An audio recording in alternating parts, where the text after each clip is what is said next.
This video is in affiliation with wiperblades.co.uk, but more on them later. Today I'm talking about driving at night, and I really don't like driving at night, not least because it's harder to see, you get glare from oncoming cars on the window, and animals are more likely to run in front of you. So I'm going to break down this video into two parts. The first part is going to be preparing the car and preparing yourself to make driving at night easier, and the second part will be me actually driving at night and giving you advice. I'll release part 2 a week after part 1.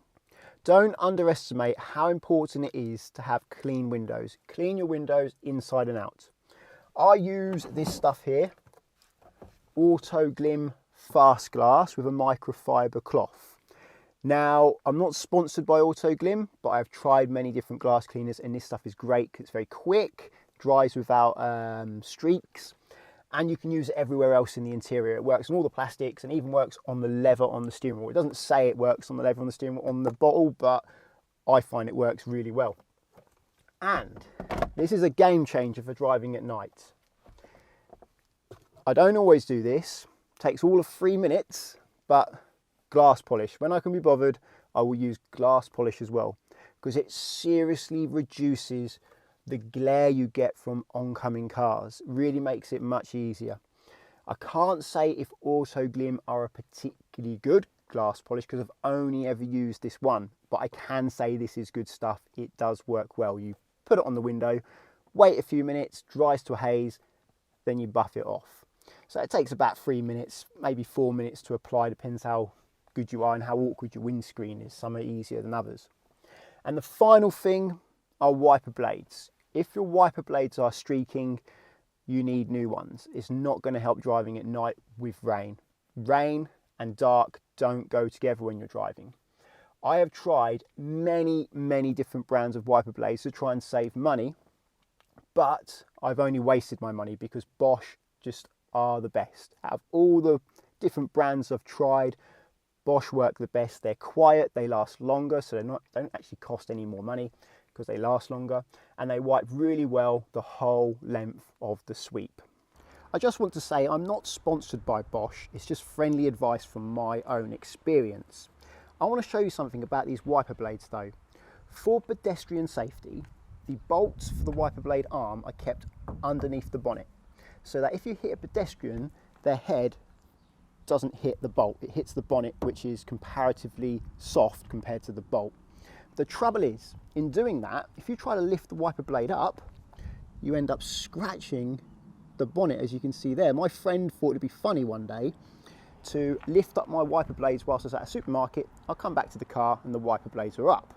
But what he didn't know is you have to put the wiper blades in a special service mode before you can lift them on this car, or you scratch the bonnet.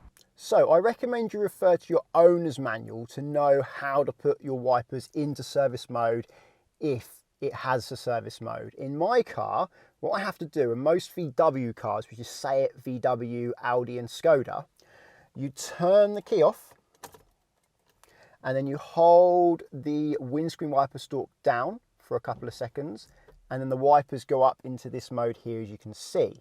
And now it's very easy to lift the wiper blades up without fouling the edge of your bonnet, because the pivot point's now here instead of underneath the bonnet. Before you start driving at night, make sure all of your lights work. In the Leon, the light switch is down here. In some cars, it's on the indicator stalk and you'll twist it. So I'll get a good focus on that light switch now, and I'll show you what that does, and I'll bring up a picture of the front of my car so you can see the lights. At the moment they're off, so you don't have any lights. If I twist it to this symbol here, which looks like cat whiskers, they're your side lights. You use them when you're stopped at the side of the road and you just want to be more noticeable. But generally, you want to twist to this symbol here, which is the dipped beams, also known as low beam or just headlights. Use that at night time, dawn, dusk, or when it's raining. If you want to have brighter lights and see further up the road, you don't want to do this when there's oncoming cars, by the way, but if you want to see further, you can go and push this forwards or pull it back. In this car, you push it forwards, away from you, and you get the blue little light there to say that your full beams are on, but make sure you turn them off when people are coming. More on that in part 2. There's also fog lights, and as you can see here, if I pull this out one click, you get your front fog lights on. If I put it out another click, you get your front and rear fog lights on, and you can see on the dashboard, you get this little orange light. I'll try and focus on that for you so you can see that a bit better, to know that your rear fog lights are on. Use your fog lights when visibility is less than 100 meters. The front fog lights are those bright lights at the bottom of your car, and the rear fog lights are bright light at the rear of your car. So I'll just turn these fog lights off now and turn my lights off, all of them. And this car has another feature. What I can do, if I turn the key off and take the key out, I'm trying to use my other hand, the other hand's holding the camera, I have this little P symbol. Can you see this little P here on the indicator stalk? That's your parking lights. It's basically your side lights, but only one side of the side lights come on. So if I put my left indicator on now when the key's out, my left side light will be on, which is the parking light, left parking light.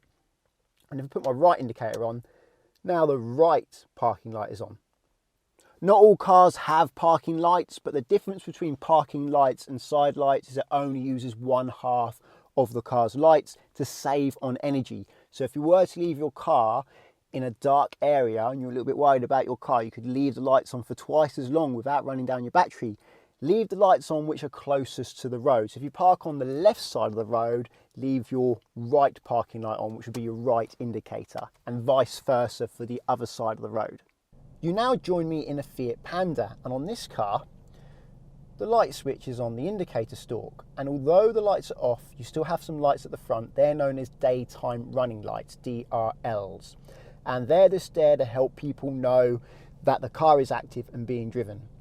In most countries, the daytime running lights are just at the front, but in Scandinavia, you get them on the front and the back. There's no side light symbol here. There's no side light option, just straight to dip beams, also known as your headlights. But the symbol you get on the dashboard is your side light cat whisker symbol. Try and get a better view of that for you there, as you can see.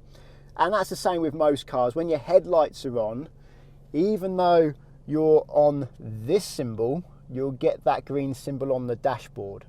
This car only has rear fog lights, not front fog lights. You can turn the rear fog light on via this button here, and then you get the symbol again on the dashboard just to remind you that your rear fog light is on. On this car, you actually get to adjust how high your lights are. On the layout, it's automatic, but a lot of cars you can do it manually. And you can see here, you can make them more dipped with this button or less dipped with that button. It's normally between 0 and 3. If I try and get a good image on this LCD screen, you can see that they're on number 3 at the moment. If I was to press this button here, the lights would go up, this one here, and it will no longer be on 3, it will go to 2, 1, and then 0. So I'm going to press this button, and whilst I press this button, I'll show you the LCD screen. So I'll get a good focus on that again. So you can see that there, and I'm going to press that button, you'll see it goes to 2, and then to 1, and then to 0. And that's just making the lights higher. I can hear them getting higher as well. I don't know if you can see it on the image, if the camera picked that up, but basically you want them on 0 most of the time. You'd only ever use 1, 2, or 3 if your car is heavy at the back. Now, generally speaking, you don't want to dip your headlights more than you need to. You want to keep that on 0. The reason why you have the option to do that is if you put a heavy load in the back of the car. This bottle represents your car, my hand represents your lights. They are dipped. You put loads of weight in the back of the car and suddenly your lights aren't as dipped anymore, so you can dip them more. If people start flashing you because you're blinding them, it might be because you need to dip your lights slightly more, so they give you that option. However, in a lot of newer cars with more powerful lights these days, you don't get the option because that option is mandatory to be automatic. So it has to do it automatically. There's a self-leveling system which works out the pitch of your car and then levels the headlights to try and prevent you from dazzling people. In many cars, you get the option to adjust how bright your dashboard lights are. In this car, I don't because it's automatic. If I turn the headlights on, dashboard lights come on and they will adjust their brightness as they see fit. But the reason why you'd want to adjust how bright this is so you can see out the front window easier. You want them to be as dim as possible while still being able to see them easy, so that when it's dark, you don't have this bright dashboard obscuring your view out the window.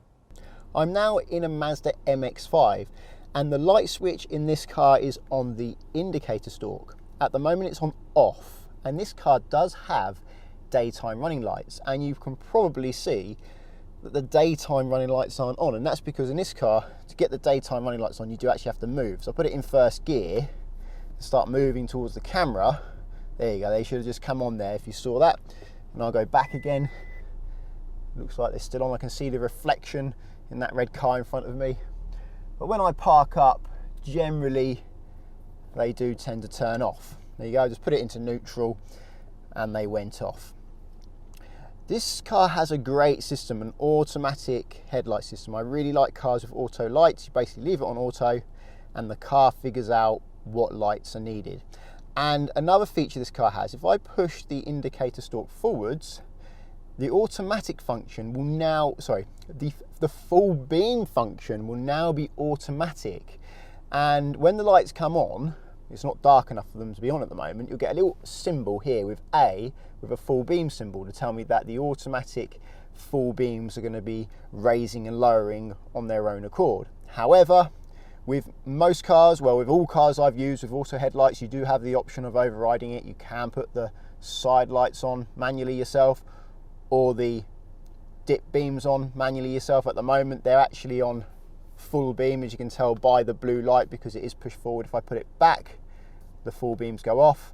If I push it forwards, the full beams go on. And I'll leave it on auto. At the moment, because it's not dark enough to have the lights on in the automatic setting, if I try and turn the rear fog light on by twisting this, it's not coming on. There's no yellow symbol on the dashboard telling me it's on. So as it's not dark enough, I will have to turn the dip beams on manually. And then if I twist this to the fog light symbol, then the fog light symbol comes on down there and my rear fog light should be on. Just get a good focus on that so you can see that symbol. Same in all cars. And that symbol should be in your line of sight, which is why it's on the dashboard. Something I find very strange about this car is on the indicator stalk, the fog light is always off. Doesn't matter if it's on or off, it will always say off on here. So at the moment the fog light is on, as you can see by the symbol just over there to say the fog light is on. Get a good focus on that. Is actually in the off position on the stalk. And if I want to turn it off, I've got to twist it to the fog light position, which makes it sound like you're putting it on, or seem like you're putting it on, and then it spring back to off, and now the yellow light's gone out, it's now off. And if I want to turn it on, bit more self-explanatory that one, turn it to the fog light position and it does turn on, but then it goes back to the off position, which can be confusing for some, I'm sure. Another quirk is the dip beam symbol is actually a full beam symbol. This is on dip beams at the moment. If you twist it to here, it's side light like normal. Twist it to there, that's dip beams. The dip beams are on. So it's a bit misleading really. Makes you feel like you're twisting it to full beams. But in this car, as usual, to put the full beams on forwards, as I showed you earlier, then your full beams are actually on. If you need glasses, I recommend you pay for the anti-glare coating. You can tell these glasses have an anti-glare coating because the light, the bright light from the camera, is reflecting back as green. And that's a good sign because the green coating is good for driving. You can also get the blue anti-glare coating as well. The blue one is more expensive, but it actually makes driving worse than having no anti-glare at all. The blue coating is more for computer screens. So if you're going to go for the anti-glare glasses and you want to do a lot of driving, ask for the green coating. Your optician should know all about it.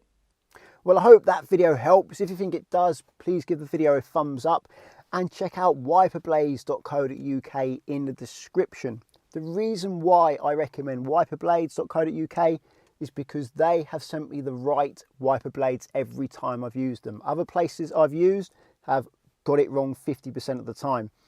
In fact, there was one time when I tried to return the blades because they're wrong, and the guy was like, well, it says on the computer they're the ones for your car. I was like, yeah, but they don't fit my car. And he goes, well, it says right there, they're for your car with your registration number. It's like, yeah, but it doesn't fit. Sometimes their computers are wrong.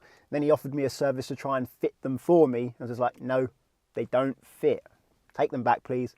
I try and find them elsewhere, but wiperblades.co.uk have got it right every time and the prices are good. I recommend Bosch blades from my own personal preference, from what I have tested. They're not sponsoring me, but it's just my own experience.